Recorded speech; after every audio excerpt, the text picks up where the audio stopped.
Hello and welcome to A Closer Look. We are a Discord server focused around history, and we do a weekly podcast. So if you want to check that out, come on into the invite, or look at the description of the video here on YouTube, and you'll see a link down there to bring you right on into the server. So tonight we've got our friend here, Krauko. He's going to be going over a character. His name is Alcibiades.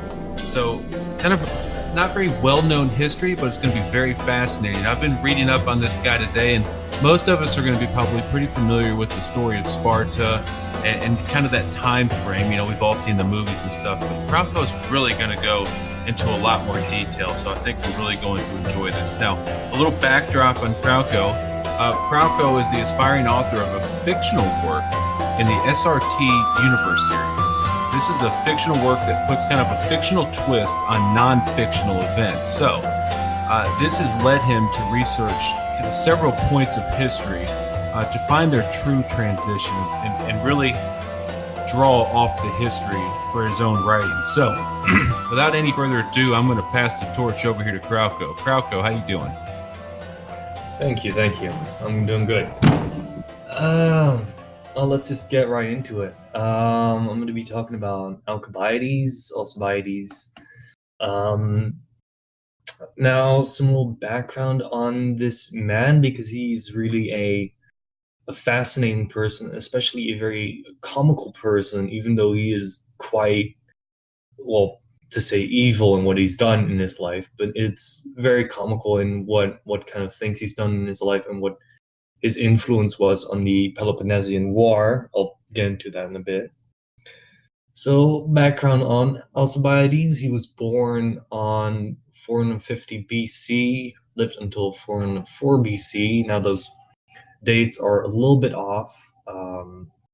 That has to do with the historical accuracy of Greek data. So, we can't really be certain that he was born those times, but roughly those times will be accurate. He is an Athenian statesman, an aristocrat from the Alcmaeonidae family. I'm absolutely not certain if I'm pronouncing that correct. He was a very rich man, a very manipulative man with a very high ego, and it's very important to stress that this man was supposed to be the most beautiful and charming man in the entire world at that time.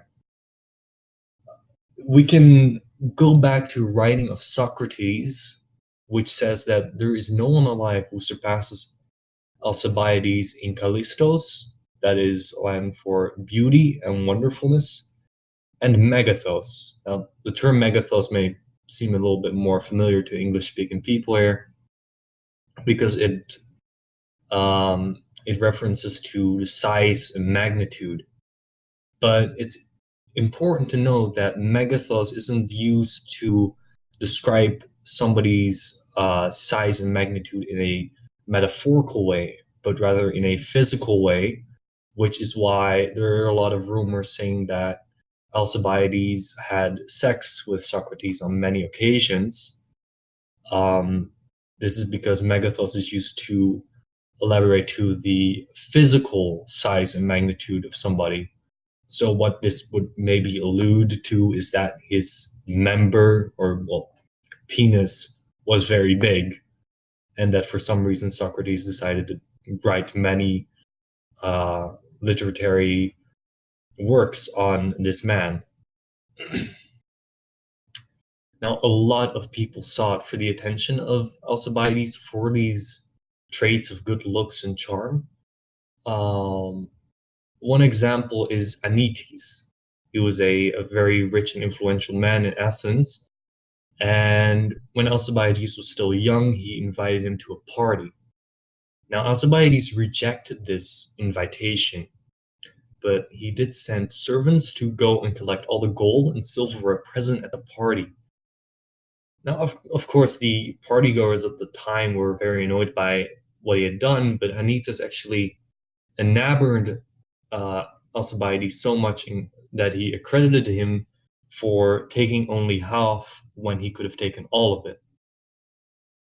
Another example of this is when one rich man sold all of his property, all of his land, and gave up his daughter to Alcibiades, hoping that he would get some kind of attention from him.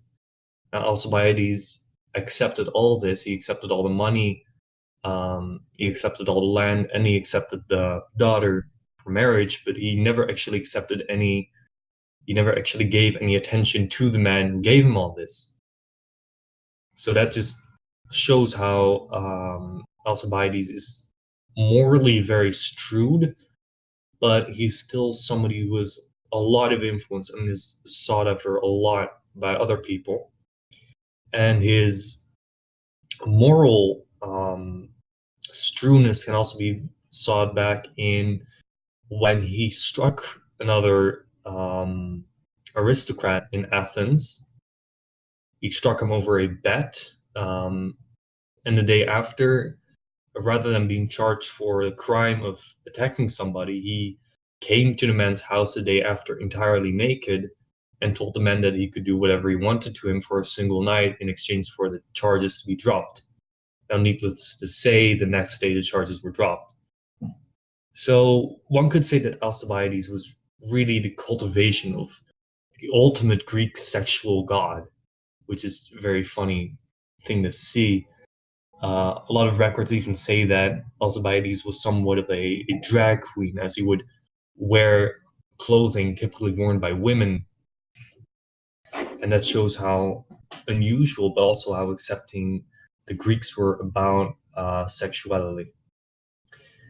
Now, before I go into the real input Alcibiades had on the Peloponnesian War, I'd first like to elaborate a little bit on what the Peloponnesian War really was.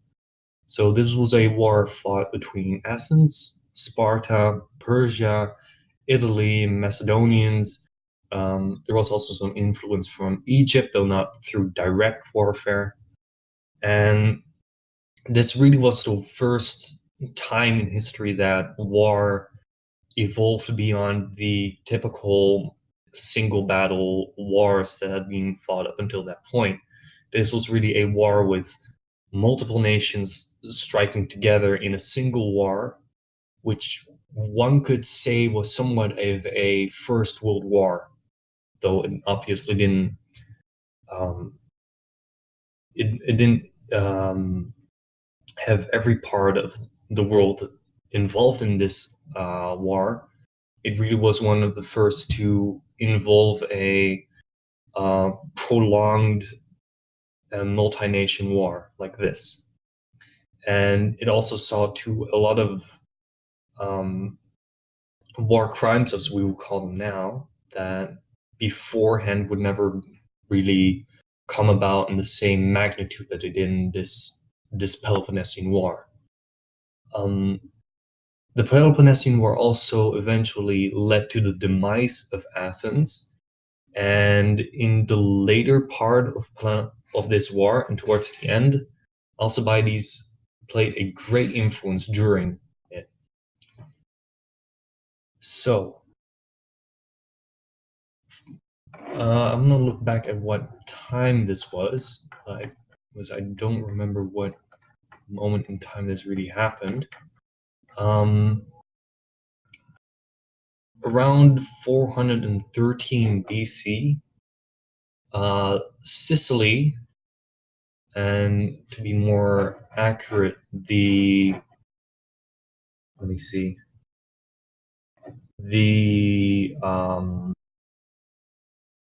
God, I need to look this up. I believe the Argonians, I'm not too sure if I'm having that name correct, but they called for the support of Athens during this war because they were being attacked by a different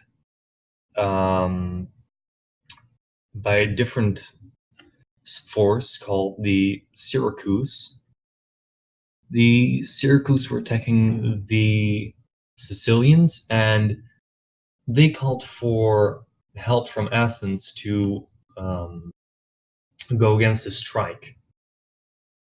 Well, in Athens, there was a general consensus that they should keep themselves out of this war because Sparta was aligned to Syracuse and Corinth, which were great major forces during the time. So, in order to not prolong the Peloponnesian War, the Athens decided that it would be best not to involve themselves in this war. However, Alcibiades came to the court, and he convinced most of the Athenians that it would actually be better if they, rather than not going into the war, they would go to Sicily, not just to help Sicily, but to also invade it and keep it for their own. Now, of course, this was a catastrophical idea because this would call for a war between Athens and Sparta and all its allies. And it generally was just an entirely bad idea. So one man who was particularly opposed to this, Nicias, he decided, or well, he tried to convince that in order for something like this to work, they would need a fleet of at least 150 triremes and thousands of hoplites, which Alcibiades took as a pretty good idea and spin it into a narrative of, all right, let's make the biggest fleet that this world has ever known and sail it out to Sicily without any kind of concern for the consequences that would be. Now, this is pretty comical that he was actually able to convince the vast majority of the Athenians to actually go on through with his plan, which was truly just suicide for Athens. And I can go into the Sicilian expedition a little bit later. Right now, I just want to focus on Alcibiades, if that's okay with you, Logos. Yeah, absolutely. Yeah, keep going there, and then All right. we can backtrack and go into more detail on that. Absolutely. All right. So, right as this enormous fleet is about to go off to Sicily and fight, about the night before, it's important to know for context. In Athens, there are a lot of statues called Hermes, which are statues devoted to the Greek god of Hermes, who was devoted to pathfinding. Now, it would be a bad idea to do anything against this god, of course, because there is about to be a giant expedition. But for some reason, and it is rumored that Alcibiades was doing this in a drunk state, though some would also say that Alcibiades wasn't involved with this at all, to remove the dicks on all these Hermes statues all over the entirety of Athens. So, of course, the day after, the Athenians call for Alcibiades to stand trial, but instead of having him stand trial before he leaves, they decide that it would be a better idea to call him over for this trial after he's left, which I have no idea why that would be a good idea. It's up for grabs as to why the Athenians thought this would be a good idea as well.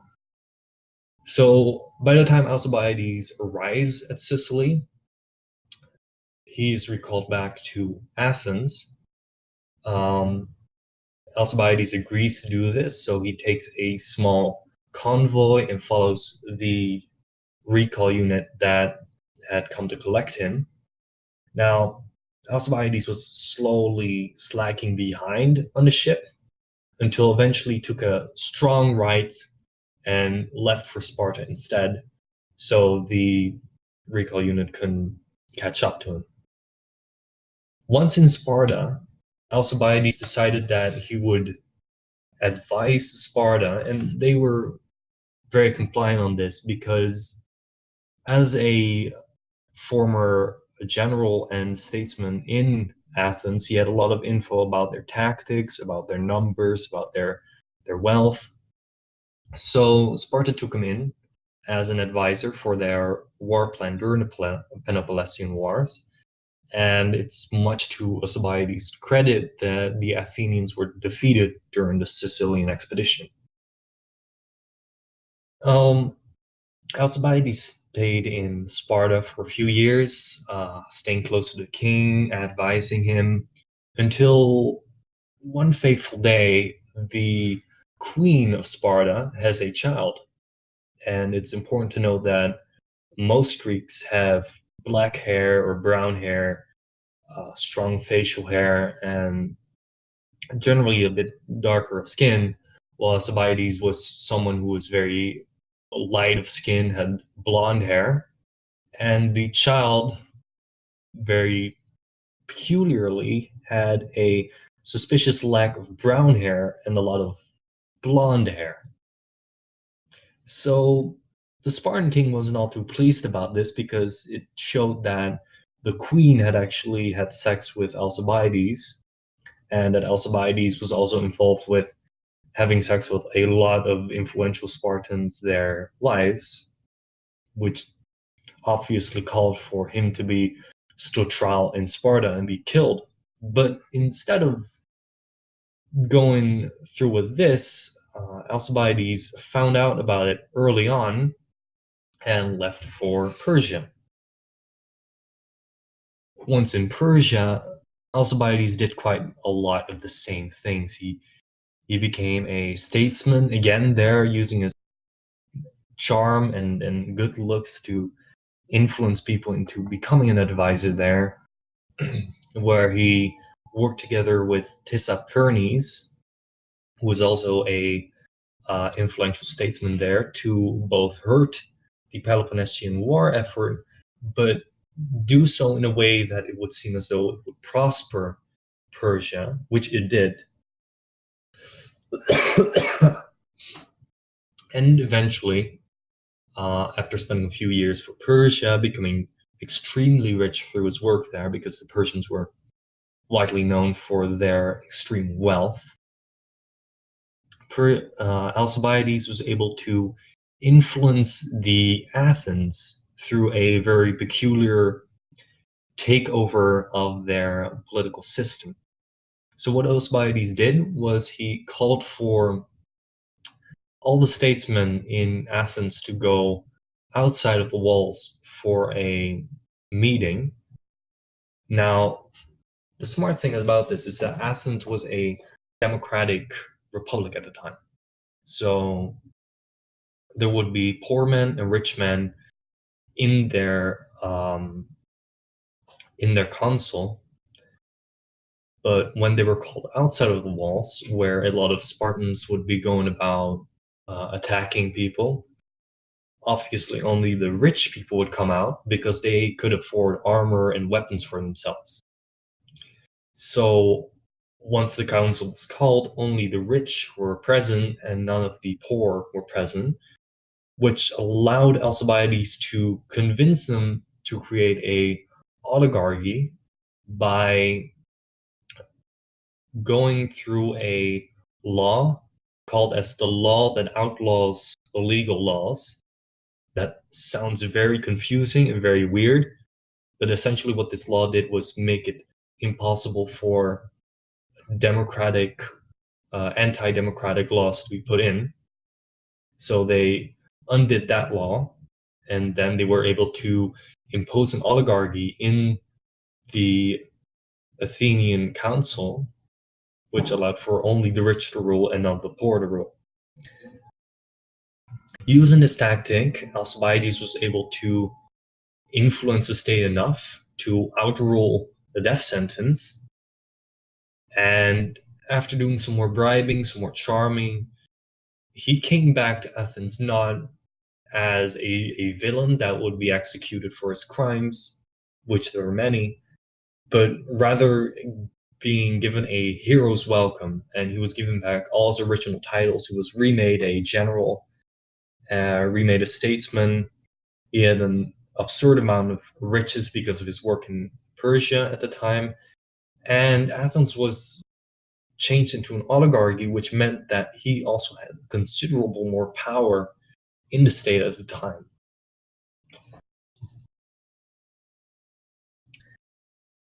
Eventually, Alcibiades went to war once again, and this led him to Notium.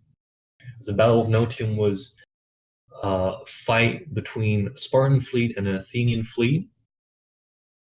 Now, initially, there wouldn't have been much of a problem. The Athenian fleet was they encountered the Spartans, but the Spartans were too busy with another battle to much care about the Athenians coming about. So Alcibiades, knowing that their fleet would not be big or strong enough to actually take these Spartans on, told the second in command to simply stay put, not do anything, just simply watch them and not attack. Alcibiades left the fleet, and very shortly after, the Athenian fleet, against his wishes, decided to instead attack the Spartan fleet head on without any strategic value, which quite quickly got them killed with barely any Spartan casualties.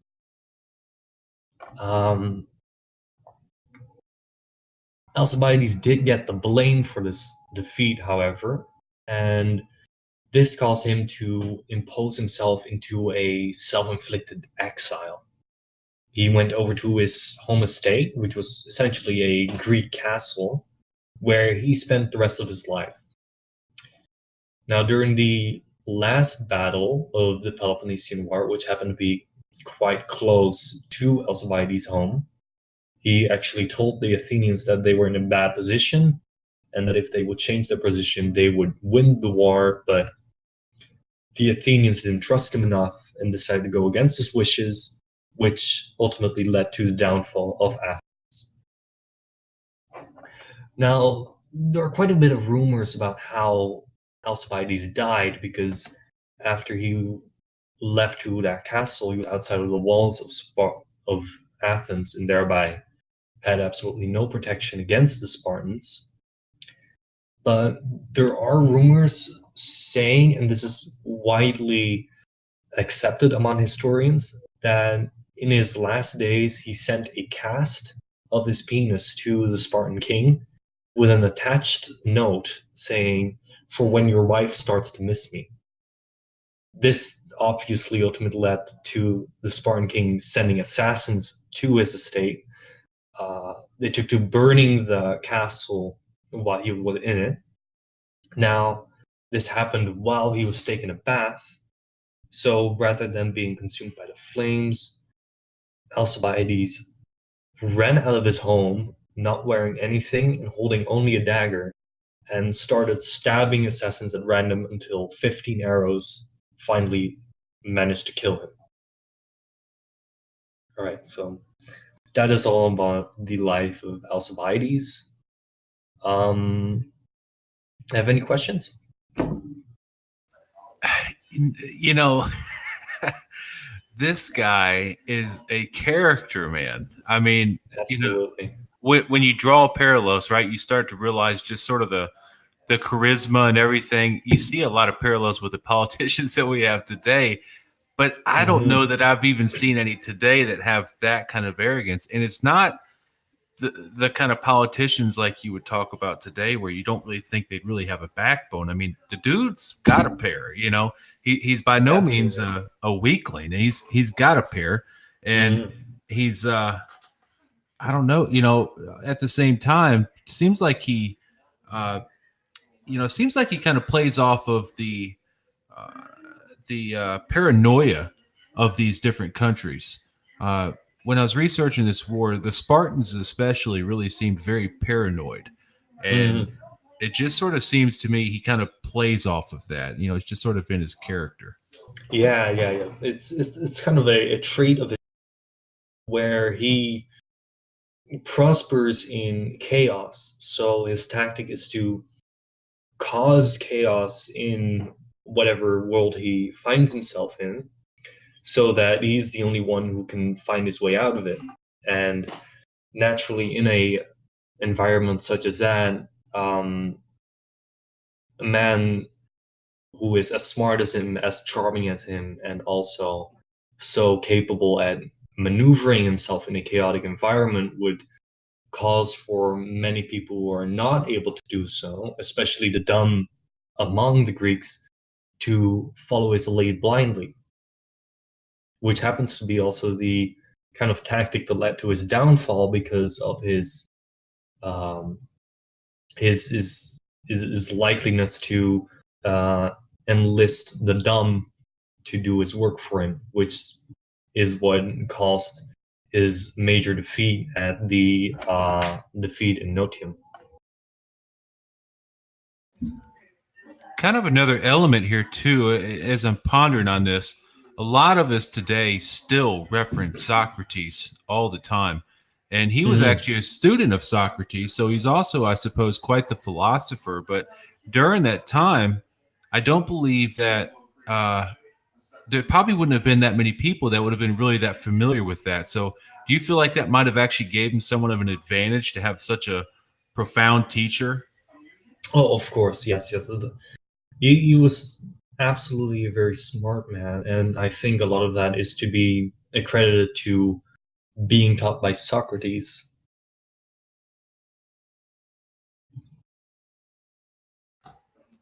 Yeah, that's interesting. Hey, Cryptic, I saw you just popped in there. If we're pretty much just got done covering Alcibiades here, kind of his story.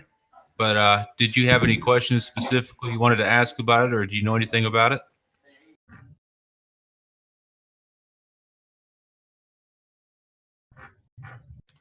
If not, no worries, Krauko. If you'd like to continue on, that'd be fun.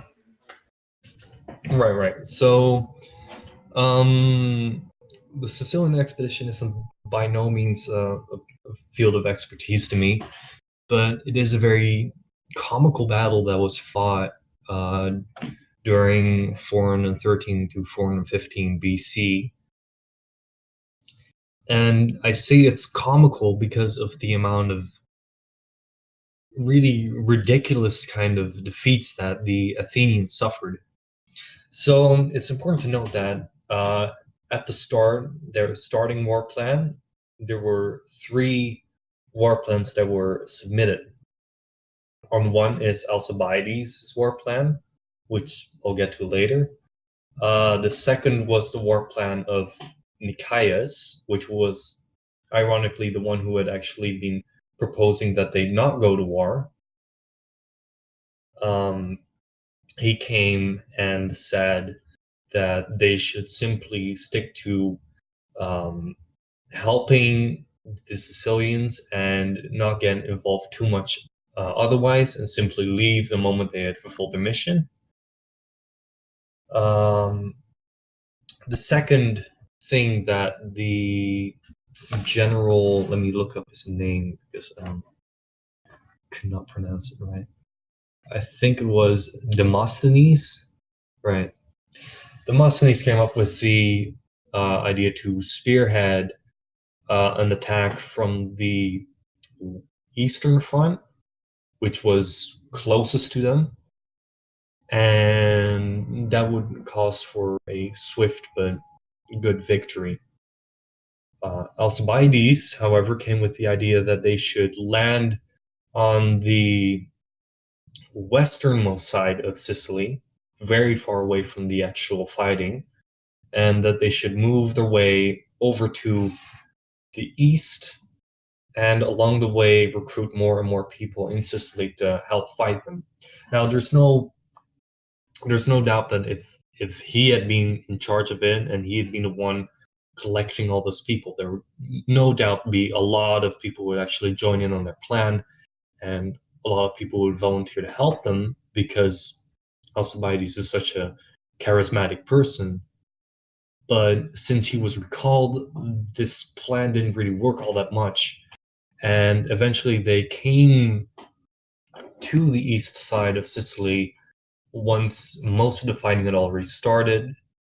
and most of the battle had already kind of been lost. So, in an attempt to still fix this problem, the Nicias and Demosthenes devised a plan to attack them. But the problem here is that the ancient Greek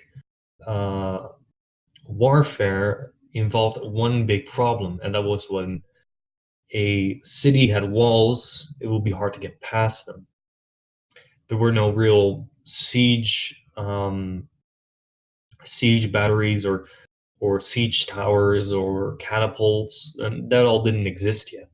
So once an enemy had gone a wall to sort of set themselves into, there was no solution to that, except for one solution, and that was to build a second wall around their wall and force them to essentially be starved to death.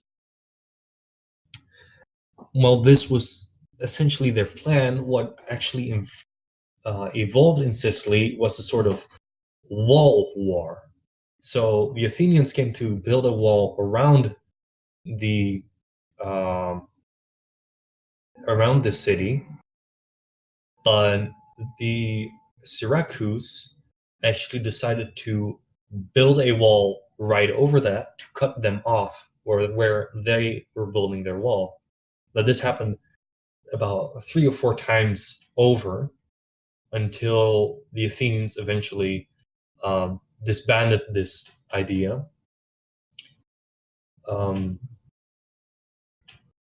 And the general Demosthenes actually got killed during a battle whilst building one of these walls. What is important to know here is that Nicaeus retreated to the south. He asked for help from Athens and asked them if they could instead just retreat, move back out of this war, and not involve themselves with it any further. The response from Athens, however, was, "We'll send you more troops, don't worry," even though the only general present was sick and dying, and the other general was dead. So there was really no saving this battle. But the Athenians sent over a general who was known to be one for attacking only at night. So when this general came into Sicily, he devised a plan to attack them from the north, where the walls had not been built yet, and to use a code word in order to initiate this attack together with the native people that lived there. But it is important to note that the Athenians had a different dialect than the Syracuse, who also spoke Greek. So when eventually these two clashed, there was a unusual thing that happened, and that was that during the night that this attack was supposed to happen, the Syracusans started to chant with their own dialect. And this caused the Athenians to think that there was a surprise attack being launched on them, and they started to attack their own allies. Now, all these allies started to, of course, chant this code word that they had been given to indicate that they were allies to them, but the Athenians at this point didn't really care at all because they were so afraid of the attack by what would be the Spartans and the Syracuse. So all of them were slaughtered, and what soldiers were left now had no idea to know who was an ally and who was an enemy. So eventually the Athenians, they tried to escape, but before they did, they called to the oracle and asked well, I'm sure everybody here knows what the oracle is, but I'll just elaborate real quick. The oracle is a sort of religious character would speak for the gods, so to say. So they would consult to the oracle what they should do in this position, and the oracle decided that they should wait 27 days in Sicily before they left. Now, the problem here is that their triremes were all harbored in a marsh. And the problem with triremes is that if you do not clean them enough, they will get stuck. And in a marsh, you don't really have the option to clean a trireme. So by the time they had left, they waited their 27 days. All the triremes were stuck, and they had no way out of the island, which ultimately left to everybody being killed.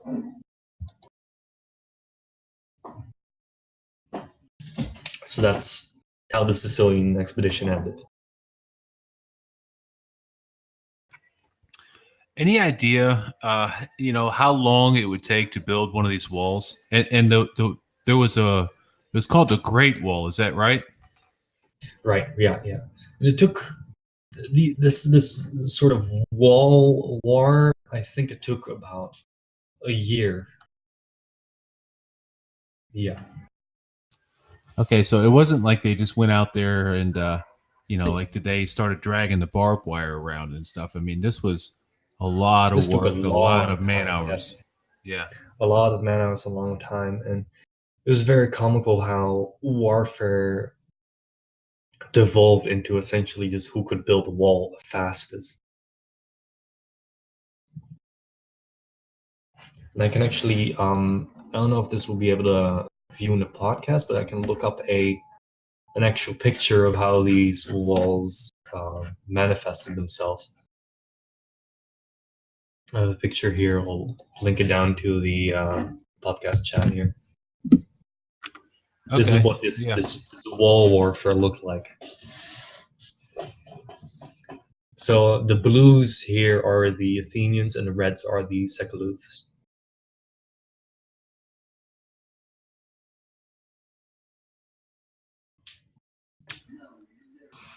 I mean, and how long are we looking here? See, on a scale there, I mean, how many miles do you think that would be? I mean, it looks pretty big. Well, yeah, we're looking here at the east part of Sicily. So this was, I'll have to see. I think it says here how far this was. But it's funny to know that this whole operation, if we translate that to modern currency, it actually took 180,000. Sorry, I'm saying that wrong. $180 million to make all these walls. But anyways, the walls expanded to, let's see here where it says, quite a large range. I can't really find how long it was, but it was several kilometers long. Now, I just wonder because the entire purpose of the second wall system was in order basically to choke off resources, right? So that they could not get resources in there. Why did they opt to go with a wall instead of just, use manpower and just weaponry to literally just stop? Well, the thing about that is they did not have enough men to pull this off. I mean, we're talking about a very large stretch of land here, and the Athenians, even with their incredibly large number, which was in the tens of thousands of men, it simply wasn't enough to cover all that stretch of land, because if they stretch all their men out to that range, they would have maybe a handful at each spot, whereas it would take the Spartans only their entire army to kind of burst through. And once they would do that, they would cover multiple fronts for the Athenians, which would ultimately lead to them being killed quite quickly, which is why they resorted to this wall building strategy. because a once you build a wall, there isn't really much you can do about it in that age, at least, because there weren't any battering rams or siege towers or catapults to counteract it.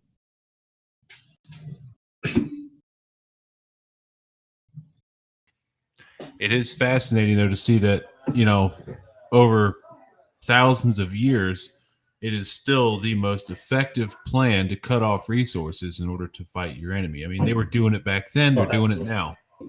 Mm-hmm.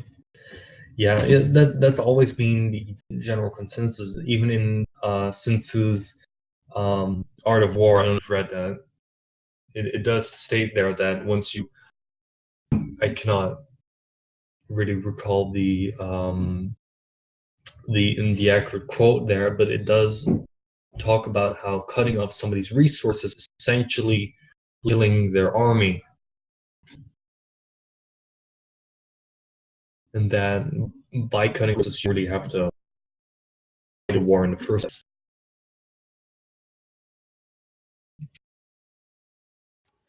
place. Now, going back to Alcibiades there for a minute. Mhm. Now, earlier you said that he had went around to all the statues and cut off their the members. Am I understanding that correctly? Yeah. The rumor says that he was responsible for this, and the Athenians mostly agreed that he would be responsible for this. It's not unthinkable that he would do it, regarding his very rich background, but it can't be said with certainty that actually did this. It's not for certain, but this would be regarded as extreme blasphemy and calls for a death sentence. Yeah, I was reading that in the Wikipedia page where it talked about it, and they had a kind of a different word for it, but uh, it did not go into the detail that you did about what it actually was. They kind of left that very interesting topic out. I suspect Mhm. probably so that it was a little bit, not so controversial, maybe. Yeah, it was. It's kind of up for grabs because I'm not certain what exactly transpired there. Now, most historians agree that Alcibiades was probably responsible for this because of his psychology, but it can't be said for certain, which is probably why they left it out there.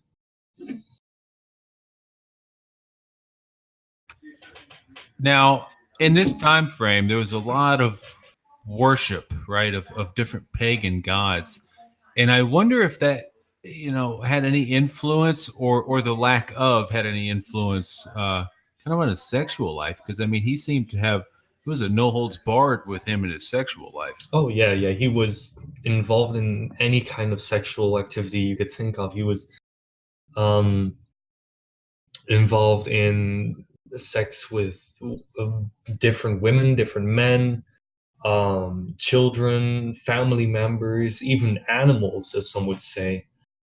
I mean, there's a good chance that he even had sex with Socrates, who was his teacher. So there's a lot of there were really no borders on what he would do sexually to people, and it really shows just what kind of stance the Athenians and most of the Greeks took on sexuality, considering that this was never any call for bad reputation.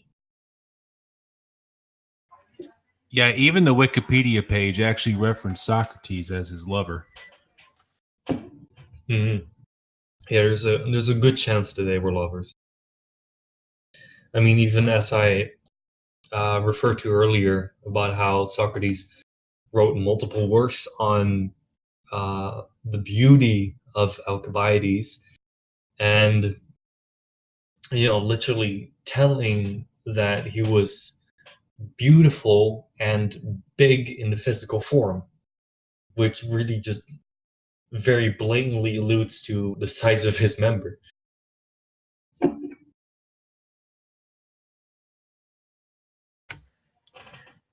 Yeah, and I wonder, in some of the pictures and different things that they come up with, that they use to represent what they think he might have looked like.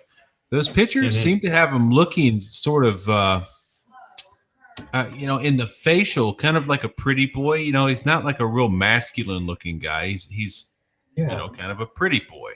and Uh, it's important to note that in most of the pictures depicting him, he also wears pink, which generally would only be worn by women and never by men.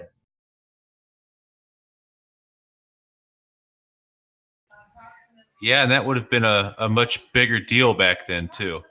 I Mhm. would well, I don't know. No, Athens no, and Greece and we're talking about ancient Greece here. Like homosexuality was very accepted, and even to some standards, I would say the norm in Greece to be homosexual. yeah, that's what I was thinking. That's what I was backtracking. You think kind of by default, you think old fashioned, and then you think that wouldn't have been accepted back then, but it was Hmm. even much more so than it is now in the United Yes, States or absolutely. anywhere else. Yeah.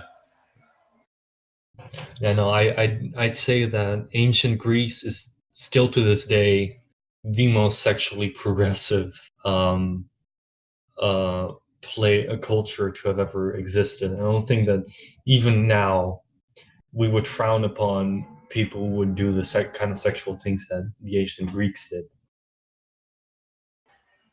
Now, do you think that he molded the cast of his own member himself, or do you think he had someone do it for him? I have no idea. But I have to say it's a very fantastic way to go out to send a cast of your own penis to the king of what is still to this day concerned as the greatest warrior kingdom to have ever existed. The absolute gall and backbone and balls someone must have to do something like that is absolutely massive. And obviously, if he's described to have such a massive member, then he probably also have massive balls. It's apparent. It's clear. Yeah, no doubt. Mhm. Uh, oh man. But I am shocked looking at the paranoia though that the Spartans had because I can't remember the exact battle, but they had essentially called on somebody to come help them with a war. It might have been the Athenians. I can't remember, and they were. Um, I sure can't remember, but anyways, they were coming and they showed up. Man, they show up to the fight. They're ready to go, and they're fighting together. Mhm. Well, suddenly Spartans decide that, well, hey, wait a minute. What if these guys turned on us? So next thing you know, they're kicking them out, and telling them they've got to go. I mean, just really paranoid. It's like a friend Yeah, asking someone over to their house to hang out, and then suddenly they don't trust them and telling them to get out of their house. That's kind of how I thought about the Spartans. So with that kind of yeah, paranoia, I'm really surprised that they actually worked with this guy, even given the kind of inside knowledge he had. I'm really shocked that they let him get that deep into their own systems. exactly. And that is especially how Alcibiades is such a remarkable man because he was able to charm people who even had that much of a paranoid view of the world. And I actually can recall somewhat of what you're talking about here. I think it was um, between the Spartans and some other minor country, and the idea behind this reflects a lot to the Cold War, where when a country was in trouble, they would say, if you're not going to help us, we're going to go to your enemies to help us. So in the Cold War, for example, you'd have Korea saying, America, if you're not going to help us, we're going to go to the Soviet Union to help us. Sort of that mentality that was also used for the first time ever in the Peloponnesian War, where the Spartans were called to help.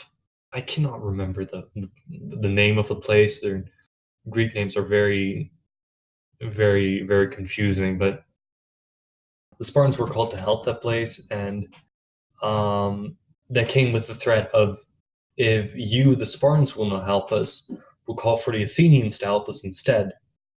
So the Spartans came out to help them just for that reason, but that strewed a lot of paranoia among all of Greece because this new idea of implementing politics had come into place.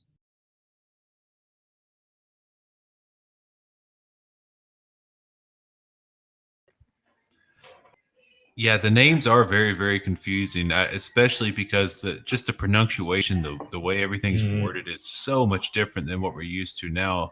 Maybe there's I guess maybe if you lived in Greece, maybe it would be a little bit more familiar. Uh, yeah. and I guess we'll probably end this thing out here shortly, but I'll tell you a story. One, I've actually been to Cyprus, Greece, and I have to tell you a Mm, couple things about it. One, it was really, really pretty. Uh, but man, they can do some cooking. I'll tell you what, man. Those oh, best definitely. food I've ever The had in best. my life.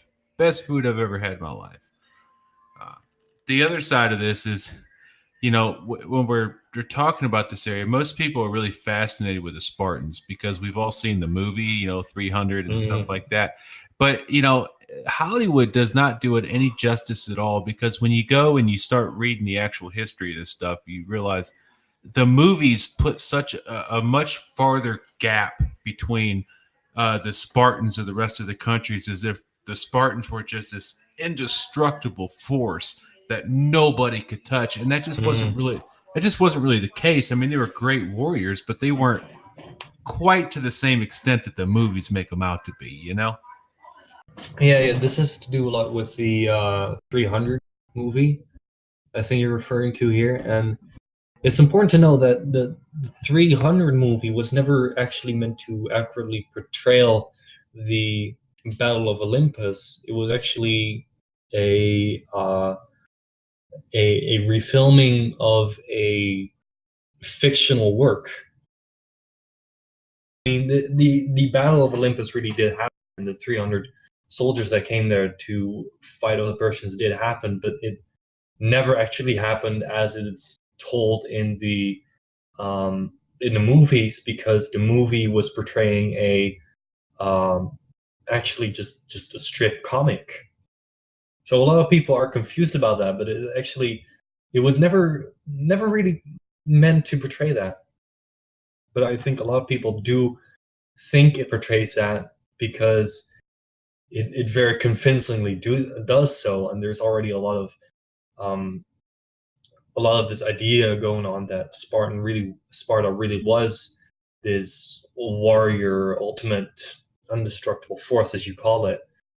Now, this isn't completely false. I mean, Sparta really was known for being the most capable military force when it came to land warfare, not to naval warfare. The Athenians were actually the best at naval warfare, but they really did have some grueling tactics and ways of shaping their people to become like that. And it's also very interesting to note that the Spartans were actually a lot of their policies were very reflectant of the modern idea of communism. So where you had the Athens with their democracy and somewhat you could say capitalism, and on the other end you had Sparta with its communism, just to show how far back this clash between liberalism and socialism goes. Oh yeah, that is fascinating, and it is exceptionally well. It's interesting, and it also gives us hope, right? Because we Right. can, we always feel like, oh God, how much worse can it possibly get? Our generation is, we're always hearing our generation is it. This is the final Oh, battle of the world, right? But we've been fighting the same battle for thousands of years, over and over again. So, I guess exactly. that's it's depressing, but also good news because good news is the world's probably not going to end. Uh, Mhm. I think there's actually a quote. I'm not too certain if this was from Socrates or from another philosopher, but the quote was, um, "When two armies can obliterate one another in a matter of seconds, only then can I hope that um, society will be appalled enough to stop war altogether, which kind of leads us to nuclear warfare. So it's only to hope that we can finally abstain from full-out warfare now that we have nuclear weapons, but let's just hope Socrates was right in that one. I have a theory. A Mm-hmm. little off topic, but I have a theory that I think that we, as pretty much every human alive, has somewhat of a natural tendency to want to fix things, to repair things, Mm-hmm. to find a way to make things perfect. But we don't live in a perfect world, and so therefore we are constantly trying to fix and make perfect what is not able to make perfect. And so I think that's what leads to war. For I mean, if you look at Mm-hmm. economics, you look at social issues, there is no perfect system, but we're always trying to make it perfect, and everyone believes that their side is perfect. So we go at war. And that's Mm-hmm. basically what we've been seeing throughout, this time frame here. Everybody's just going at each other, thinking that maybe a bit of paranoia, a bit of well, what if they do this? We've got to have strength here and strength there. It's always an effort to try to preemptively fix something that's possibly not even broken or wrong. Yeah, which just shows how when two parties that since the dawn of time up until this point and forever on, as long as humanity exists, in my opinion, how this idea of blue and red, so to say, clash against each other, and once a character like Alcibiades comes in, the entire structure just falls down onto itself in the matter of minutes, because for once there's a character that leads into this um, continuous role who doesn't align with either of the one, and that whole chaos brings about two big things, which is both that the wars kind of implode on each other, so causes for this reformation, because as the Athenians kind of died out, a new age came about with the Roman Empire, the Egyptians. So it's very important to know that how you shouldn't think in one party or another, but it's best to stay in the center and I guess progress um, entirely for yourself. And as long as you, if you, this comes like from the basic lessons from first aid, which I know is completely detached from this, but I'll explain how that works. In first aid, they tell you that if you cannot help yourself, you cannot help somebody else. And a lot of people think that they can make their world better, but they can't even help themselves. I think that's a lot of the cause between the blue and the red, so to say, where people want to change the world, but they can't manage to actually better themselves. So when you have somebody like Alcibiades comes along who purely does everything out of self-interest, the world changes completely. I have a relative of mine that was a mayor in a city for a long time, and before that, he was Mhm. a police officer, and he had to go through a lot of training. And there's a good analogy here. It ties right into what you're saying. He said that the training that they're given says that if you ever drive your car off a bridge into the water, and you're stuck in a car, and your car is Mhm. sinking into the water, the first thing you have to do is, if you have somebody you need to save, you don't go and try to save them. You first go and get air yourself, and then you go try to help them. Because if you are dead, you are no use to them. So you first have to take care of yourself. You have to go up. You have to get a big breath of air. Yeah, Then you go down and you help them. And I agree with exactly. that. I agree with that 100%. All right, I'm gonna be off real quick for a bathroom break, but please, Cryptic Noman, if you want to add to this dialogue, then by all means, go on and add to it. I'll be back in like 2 minutes. Okay. Um, for everybody that's listening, that's going to be listening here on YouTube, if you'll check the description down here again. First, thanks for making it this far. I hope you've enjoyed the podcast. We're going to be doing a lot more like these. This is actually the first one we've done here in this server. Typically, as we'll grow, we'll get a lot more people in here. We've done this in previous servers before where we've had, on average 20 or so people. It's a really good time, especially when you get a lot of people really coming in. So what if you want to join? The way this works, it did not tonight because we just don't have that many people, but the way this works is typically we'll cover a small chunk of material, then we'll kind of dissect it as a group. I mean, it'll really be a group think tank. That way we can get a lot of different opinions. We can learn and grow from each other. It's not just listening to one person or two people talk. We really want to try to openly discuss these things. So with history especially, you will find that there are not just two. I mean, sometimes there's 5, 6, 10 different opinions on one single time frame of history. So it's really good if we can get a lot of good minds in the server to really try to dissect these things and help each other find that center. So that's kind of the goal of what we're going for here. So I hope you'll go down there and click on the link in the description. Come on into the server, say hello. I'm Logos in the server. Crowco was the one delivering most of the actual valuable information and not just listening to me blabber on. So without any more to go, I guess we'll end this podcast right now. And so we will catch you guys next time, and we'll see you later.